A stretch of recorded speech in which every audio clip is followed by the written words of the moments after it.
Welcome to my hopefully wholly encompassing guide on debuffers. In this video, I am going to talk about the strategy of using debuffers.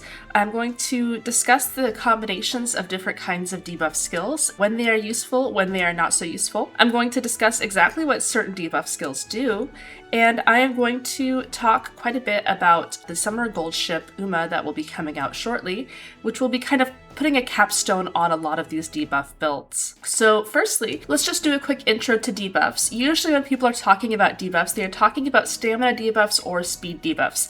There are other kinds of debuffs in the game, and I will briefly touch on a couple of those later. But the main thing to know about most other debuffs is that they're not really going to be worth it. Vision debuffs are never going to be worth it. Acceleration debuffs, I will talk about a little bit later why they are not quite as good. So crucially, you really want to be able to understand what your debuffs are doing and when they are firing. If you understand those two things, you are able to create debuffers that are very strong. The benefits to running debuffers is that debuffers will reduce the overall prep time that you will need in order to create a viable team for champion meetings. This is because debuffers only really need a specific few skills and a good enough wit stat to do the job as a debuffer. You can usually knock out a decent debuffer in 1 or 2 runs as long as you are bringing the right cards. This means that you can spend more of your focus on your main ace, or if you just don't have that much time to play, you can ensure that that time is spent focusing on an ace who is slightly more likely to win. This is also viable for Umas who don't have as much win equity in certain champion meetings. You can run multiple debuffers in order to support an Oshi pick that might be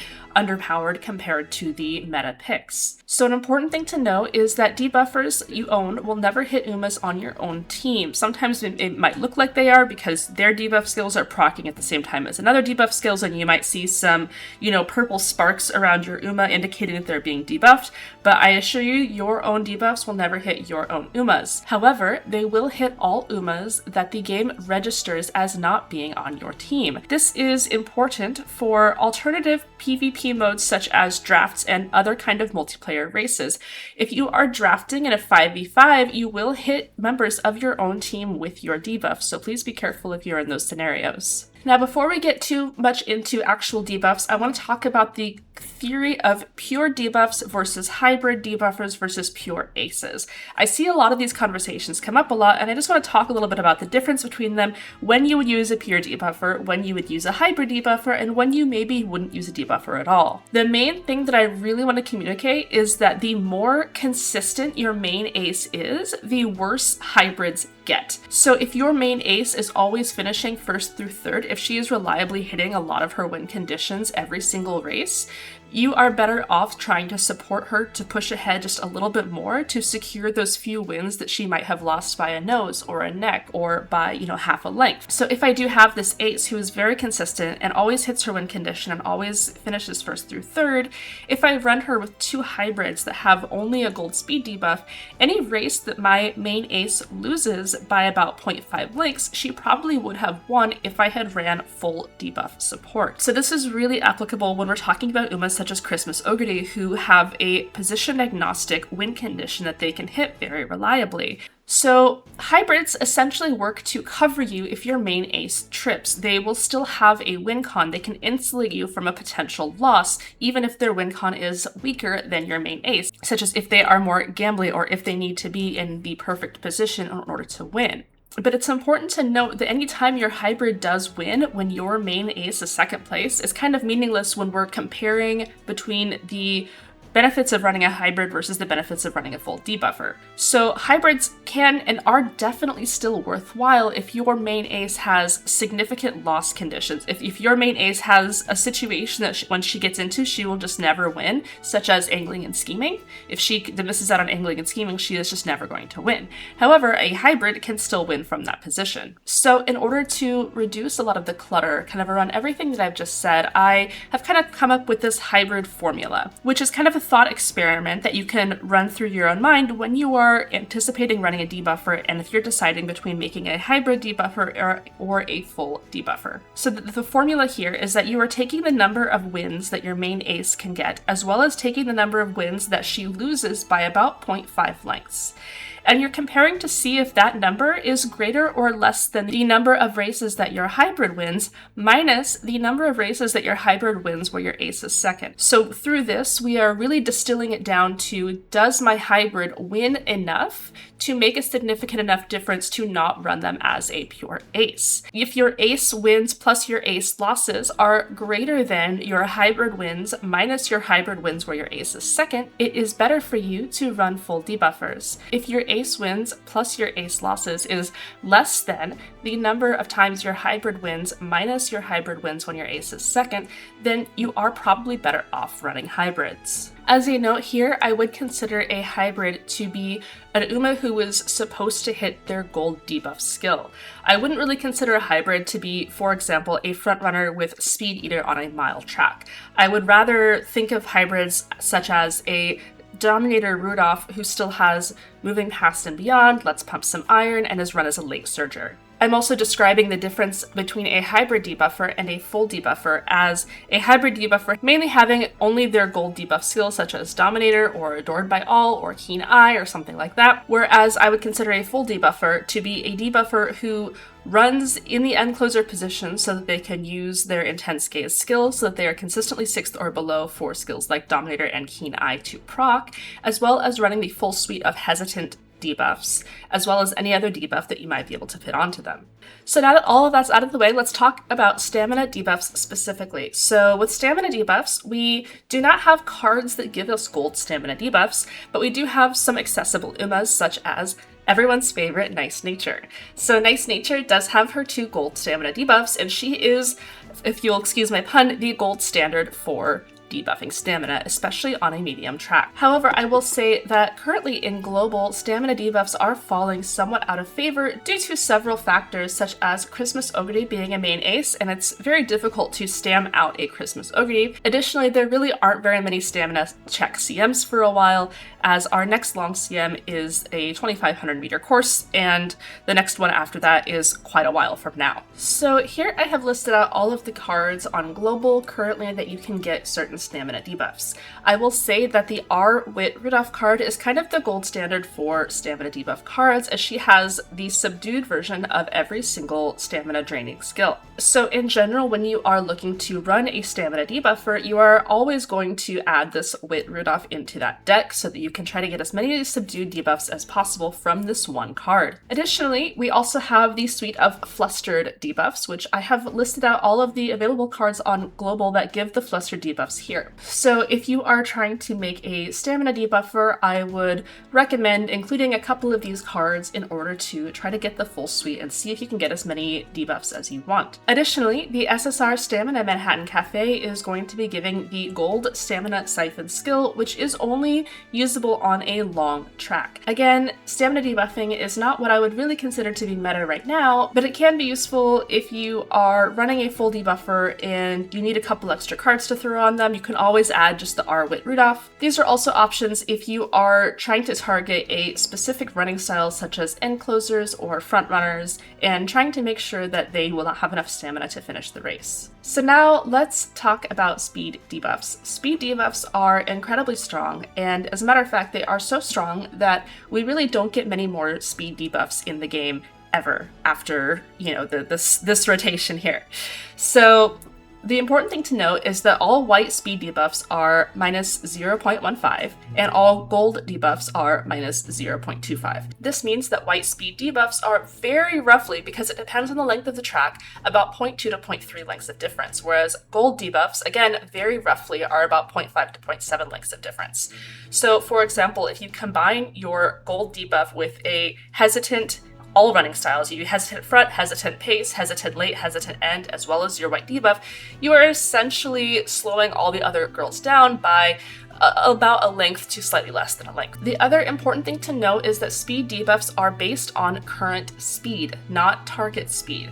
And I'm going to show you exactly what I mean by this. So here I have just a very quick speed graph, and I'm going to kind of talk about exactly what a speed debuff will do. So when you are running, so this y-axis is going to be the speed that you're going at, this x-axis is going to be the amount of time that is passing. So if you are running at your normal speed, and you hit a velocity skill. So for example, let's say that you hit Professor of Curvature. Your Uma is actually going to be accelerating into that new speed. So Professor of Curvature essentially raises your target speed to a new level. When your Uma sees that your target speed is now at a new level, she will accelerate to hit that target speed.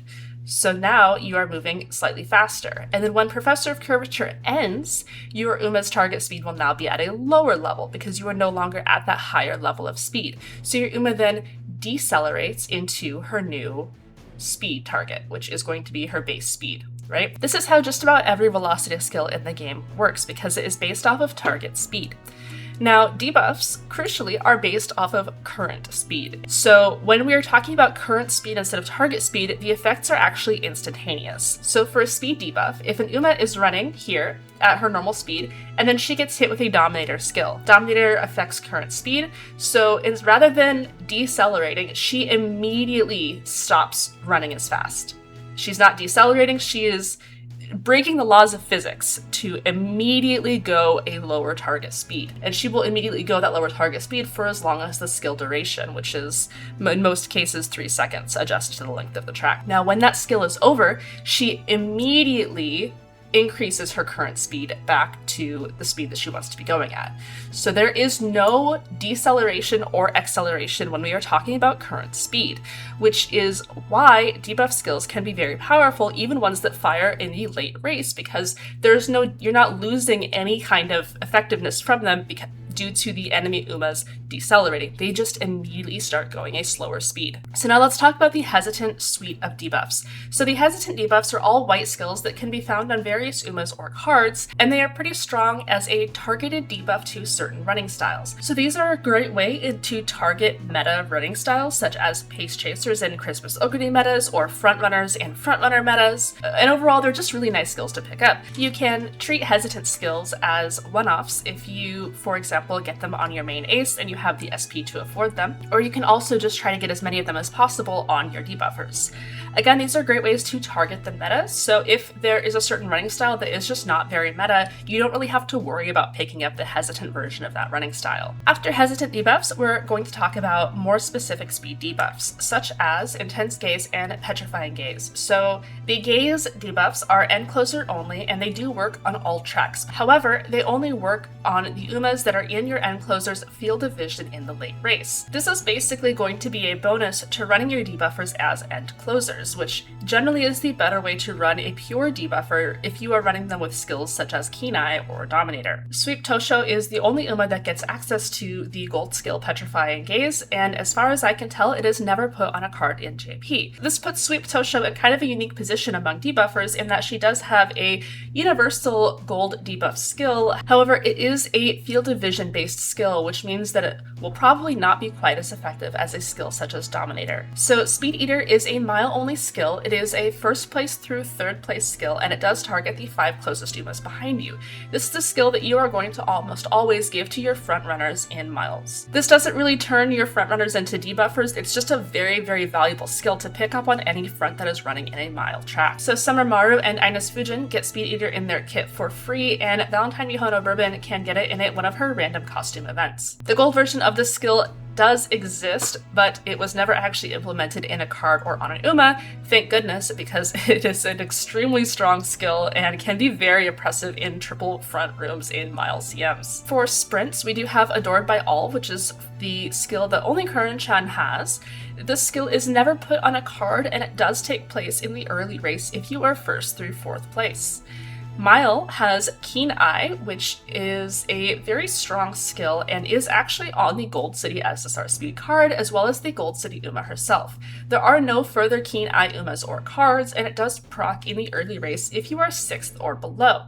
So Keen Eye is definitely best to use on an Uma who is meant to be in the back, whereas Adored by All is better used, obviously only on Curran-chan, but if she is a Pace Chaser or Front Runner. For medium, of course, there is Dominator, which is also never put on a card, Additionally, there are no further Dominator Umas that are ever released. So Dominator is a late race 6th or below skill that takes place only in medium races, and it has the same efficiency of any of the other gold debuffer skills. There are no gold velocity debuffs in long races, which does make a little bit of sense as the victories in long races typically tend to have a little bit greater of a distance between them than the victories in medium, mile, or sprint races. So here's just a sample speed debuffer deck. This is a deck that can get Hesitant, Front, and Pace from the Marvelous Sunday card, Hesitant Late as a guaranteed from the Yaeno Muteki card, and Hesitant End if you achieve max bond with the Aoi Kiryu card. Air Shakur will also give you Intense Gaze, whereas Gold City will give you Keen Eye. So the Satono Diamond is a flex option, and really you can put anything in there. I added Diamond as she has a better shot of giving Hesitant Front, but you can really just add any stat pad or any additional debuff cards that you want there, and it all works out. So really quickly, let's talk about acceleration debuffs. So there are only two. The first one is the Opening Gambit as the white skill with Battle Formation as the gold skill. Notably, Battle Formation only exists on Festival Gold City. Opening Gambit and Battle Formation are both early race acceleration debuffs, and they both have a 3-second start delay, but they will fire at a random point in the early race after 3 seconds has passed. Restart, additionally, is an early race skill with a 3-second start delay. The requirements are that you have to be a front runner and you have to not be in first place when it fires. Unfortunately, the start delay of these skills essentially kills these skills' viability because Groundwork is a 3-second long skill, which means that Groundwork will end the moment these skills can begin to fire. So you will not be targeting an Uma who is currently under Groundwork unless she late procs it, at which point she's not really as much of a competitor anyway. There was kind of a fun tech to take Restart in CM10 in order to try and debuff Smart Falcon as she hits Sparkly Stardom, because Sparkly Stardom has an acceleration into her higher velocity.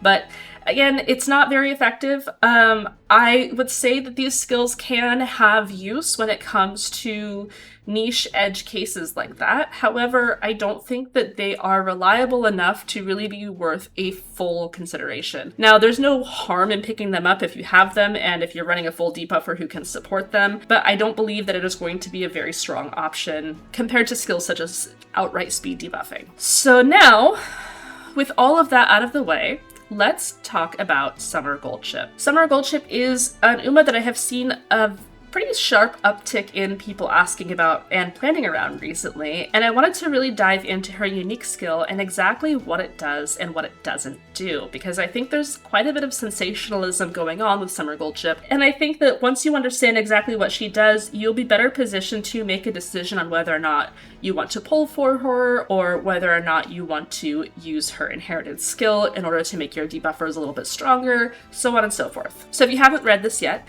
Summer Goldship's unique skill says that at a random point in the second half of the race, your speed increases and you will activate 2 of your gold skills at random, ignoring their conditions. So this means that from the 50% mark of the race to the exact end of the race, Goldship can trigger any of her gold skills regardless of their activation conditions. If the skill is inherited, you will instead only trigger 1 random gold skill. Let's dive a little bit deeper into the limitations of this skill because it's not very well presented in the code or in the description. 564 can activate any gold skill regardless of proc requirements unless that skill is currently on cooldown. It will then put the skill on cooldown. And when I'm talking about cooldown, I mean both in the sense that Professor of Curvature has a 30-second cooldown. If it hits Professor of Curvature, it will put that skill on a 30-second cooldown, and then after 30 seconds, if the race is still ongoing, Professor of Curvature can fire again. Or if Professor of Curvature hits in the very, very early race, and then 564 triggers, it can still target Professor of Curvature if 30 seconds have passed. In the case of skills like Dominator, which have an internal 500-second cooldown, this means that it will not double proc any gold velocity debuff. It cannot hit Dominator twice. It cannot hit Keen Eye twice. It cannot hit Adored by All twice. It is only going to hit a skill that is off the internal cooldown. And this is really important because it changes a lot of the logic when we are thinking about how we are applying 564, how we are best using 564. So to recap, Summer Goldship has no inherent gold velocity debuffs in her kit, and the only gold velocity debuff we can get from a card is Keen Eye, which only triggers on mile tracks. This makes the Gold City Speed SSR card now suddenly the most important card in the game for pure debuffing. So in order to make a potential double gold velocity debuff work, we need to inherit 564 to an Uma who already has a gold debuff in their base kit, and then we use the Gold City Speed card in order to give them Keen Eye. This means that, for example, an Uma like Rudolph, who already has a gold velocity debuff in her kit in Dominator, can then use the Gold City card to put Keen Eye into her kit. So when we do have Rudolph with Dominator and Keen Eye as her only 2 gold skills, this does mean that Summer Goldship's 564 unique can proc whichever one of them hasn't already procced. So this strategy is particularly oppressive in mile and medium races, as a sprint race, your only option is to inherit it onto Curran-chan, who has Adored by All. If you are using Keen Eye on Curran-chan, they have conflicting targeting. Adored by All will target Umas behind you, and Keen Eye targets Umas ahead of you, which means that it's difficult to position your debuffer in a way that they get maximum value out of both skills. Additionally, because sprint races are so short and there's so much variance to them, it is usually better to run pure aces than it is to run a pure debuff, just to maximize your chances of winning over the short variance of the course. So let's think about 564 in the context of a mile race. In a mile race, if you were using a Dominator Uma and the Gold City Speed SSR to give you Keen Eye will proc naturally in the early race. After the 50% mark, 564 is going to try to proc a Dominator because Keen Eye is already on cooldown. In this way, it is very simple in mile races to get your double gold velocity debuffs by using Keen Eye and Dominator. Now let's think about this in the context of a medium race. In a medium race, Keen Eye will not proc naturally because Keen Eye only procs on mile races. So therefore, after the 50% mark, 564 can proc either Dominator or Keen Eye because they are both off of cooldown. If 564 procs before Dominator will naturally proc, 564 can select Dominator and proc it early. There's about a 50% chance of it selecting the wrong debuff. If this happens, Keen Eye will never proc, and Dominator is only procced once because it will not naturally proc when it is on cooldown, and it is put on cooldown by 564. So with this, you can see that in medium races, 564 is actually going to be a little bit more RNG than it is going to be in mile races. Mile races are the races that will be the most affected by the 564 skill and Summer Goldship existing. And this does mean that we can go back to stamina debuffing in long CMs, because Nice Nature using a card like the Manhattan Cafe Stamina card and 564 can possibly hit 3 gold stamina debuffs. The way this happens is ideally Nice Nature triggers Stamina Siphon early, and ideally she will trigger All-Seeing Eyes before 564 triggers. This means that the only skill that she has left that is not on cooldown is Mystifying Murmur, which will be targeted by 564, and then bam, you have 3 gold stamina debuffs. However, because All-Seeing Eyes is a late race skill only, there is a decent chance that 564 will target All-Seeing Eyes instead of Murmur, which means that you would only get 2 gold debuffs. You could also try to do something funny with 564 and Festival of Gold City, who has Battle Formation. You can try to force Battle Formation to trigger in a medium race, but given that 564 is at any point in the last 50% of the race, it is going to be very tricky, I think, to get Battle Formation to actually trigger during that late race spurt acceleration phase. But it is kind of a fun thought experiment to think about what that might be. Yes, 564 can be very strong, especially when it comes to debuff skills. Yes, it can be very oppressive, especially in mile races, if you are facing 2 Umas that are both built with a 564 debuffer suite. However, I do think that when we are really thinking about how this is working and how we are able to use it, the only skill that we can actually inherit onto any Uma is Keen Eye, and most other gold debuff skills are locked to certain Umas, which means that we are kind of stuck running Keen Eye plus Dominator, or Keen Eye plus Petrifying Gaze, or Keen Eye plus Adored by All, which again are conflicting. So let's talk about overall debuff compositions. So we can run teams with 1 pure debuffer and 2 aces. We can run teams with 2 hybrid debuffers and 1 ace. We can run teams with 2 pure debuffers and 1 ace, or we can just ignore debuffers entirely and run only 3 aces. There's pros and cons to all of these team comps. I do think that after 564 kind of comes into the debuffing meta, we are going to see fewer hybrid debuffers just because it will be more valuable to go for the shot of hitting a good 564. Additionally, I do think that 1 pure debuffer is generally going to be a little bit more effective than 2 hybrid debuffers just because it gives you 2 very complete win conditions. I've always kind of felt that way. That was how I won in CM4, but again, it is up to each person's individual preferences. It is up to, how much you like your hybrid debuffers, how much you feel like they are giving you in return. 2 pure debuffers and 1 ace will give an extremely consistent ace the best shot to win. This is generally the way that you can really buff up a Christmas Ogre comp, as long as she has good win conditions. Triple ace comps, if you don't like running debuffers, you are able to really diversify your win conditions, which means that you are able to win from multiple different angles, and if any of your 1 aces fails, you still have 2 other aces that have very strong win conditions. However, this does mean that your ace that is chasing their current win condition really must be stronger than aces who do hit their win conditions and also have debuffers. This is very prevalent in the current meta when we are kind of stuck between fronts and Christmas Ogre, where really one of the only fronts that can consistently beat Christmas Ogre is Sand Sky. If you want to run teams with no debuffers but you still want to beat Christmas Ogre, really full investing into the Sand Sky is a very strong option. So in closing, assuming that all else is equal, really the counter to having your speed reduced is reducing everyone else's speed. So typically, I've heard of debuffing referred to as mutually assured destruction. I have heard of it, being referred to as, everybody having their hand over the nuke button.